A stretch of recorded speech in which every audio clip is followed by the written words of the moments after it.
now, considering everything that started with the season, with the talent on hand, the stated desire to win a title, what does this feel like after these last 3 games? Just disappointed. I thought we had so many opportunities over the last 3 games to win. But listen, you got to give Denver credit. They kept playing, they kept executing, they kept playing together. So right now, just disappointment. Honestly, I thought you could just see the difference in the 2 teams. That team's been together. We haven't, and you can see it as the games went on. They just knew each other so well. I thought offensively, even though I mean, listen, we had great shots. Great shots all night. I still didn't think we trusted. We did at the beginning of the game. We did coming out of the 3rd quarter. We got a 7-point lead. But right when they put pressure on us, honestly, I just thought we didn't come through. Thanks, Doc. We'll go to Ohm. Hey, Doc. This team never was able to reach its full potential. How good did you think this team could have been? And did the expectations, were they ever too heavy for this team? No, we didn't meet them. That's the bottom line. I'm the coach, and I'll take any blame for it. But we didn't meet our expectations, clearly.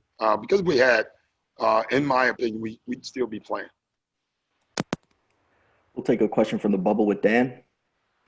Game 7s, a lot of times are what the stars are supposed to.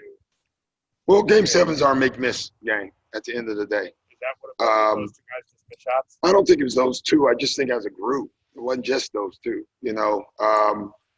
If you look at our shot quality, it was pretty dang good. But the ball didn't go in, and on those nights, you hoped that you can lean on your defense. And I just didn't think, even though numbers say we were a good defensive team, I just didn't think we ever realized that part of our game at all. We'll stay down there and take one from Mark Spears. Sitting there in the 4th quarter, you can't go out there and play. You're going to stay so much. What were your emotions watching? It was hard, man, because I got a good group of guys, Mark. I really do. And, man, we got – if you just look at the shots, we were getting point blank looks, but it didn't go in, and then they kept playing. But they went, difference, honestly, Mark, they went through stretches like that too. They just kept playing.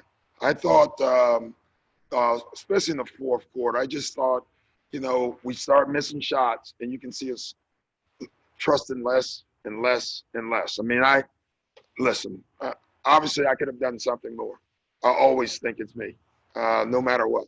I don't care what we had. I'll look at this and try to figure it out. But it's very disappointing. We'll go to Jovan. Hey, Doc. I know Kawhi and PG didn't shoot the ball that well tonight, but overall they were pretty good for the postseason. But it seemed like the supporting cast's performance was a little bit surprising of you guys not really having that consistent 3rd guy throughout the whole regular season, you having that. Were you surprised by that, and what do you attribute that to?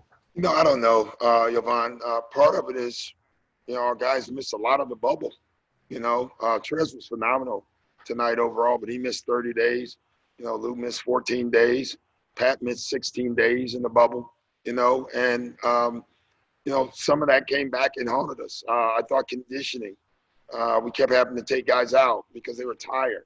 We're in the playoffs, and you had to do it. Guys were asking to come out, so you had to do it. But that's not typical for Game 7. But it is what it is. You had to do it. I thought it hurt our rotations at times. But again, man, let's give Denver credit. I thought Murray, before the game, I said the one guy that we have to slow down is Murray, and I thought we did that. And then right before the 2nd quarter, he got going, and then the 2nd half, he was literally unstoppable. We'll go to Tomer.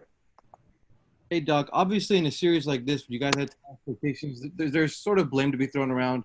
How do you guys figure out, who is to blame here? And then how does that factor in as a motivating factor for next season?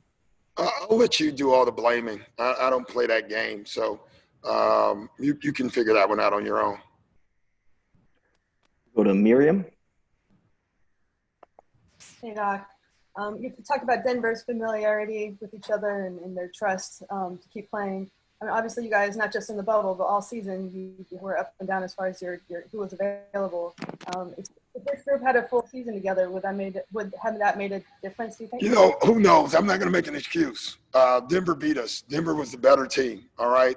We had, 40 different lineups or 35 different lineups. We had all that stuff. But once you get to the playoffs, throw that all out the window, and you got to perform. You got to perform better. You got to execute better. You got to trust better. You got to play better as a team. I thought Denver played better as a team throughout the playoffs. I think we had a question down in the bubble from Michael Rosenberg. Okay, Doc, when you're up 3-1 in this series, are you thinking on the trust issue where we need to be, or are you still worried at that point that it's not quite there? No, I was never comfortable. I just wasn't. You know, I just knew conditioning-wise, like we had guys that just couldn't play minutes, and that's hard. You know, I mean, it was 2 or 3 times a night, but we actually started getting it going, and the guy had to come out. And I mean, it is what it is. So no, I was never comfortable. I can tell you that up front. I told our coaches that. We got time for one more, and we'll go to Thomas. Hey, Doc. I've kind of heard you, kind of speak this year, just kind of about guys' mentality. And I've also heard you in the first round, you call guys emotionally weak. But I heard your sentiment change over the past, 3 games, and I didn't kind of hear that same tone. Do you feel as though the, kind of not just the pressure, but also kind of, all of the extra surroundings that are going on with that environment got to the guys in the no, it didn't get to Denver. So, I don't. Listen, I just think Denver beat us, all around. And so for me right now, I'm in the place of giving Denver more credit. And you guys can figure out where all the blame goes and all that, but I'm just going to give Denver credit. I thought Mike did a phenomenal job. Jokic was literally unstoppable for most of the series. Mm-hmm. I mean, tonight, when you look at his scoring numbers, you don't see it, but then you see the passing and the rebounds. He dominated the game in a lot of ways. Thanks. Thanks, Doc. That's all we have time for. All right. Thank you.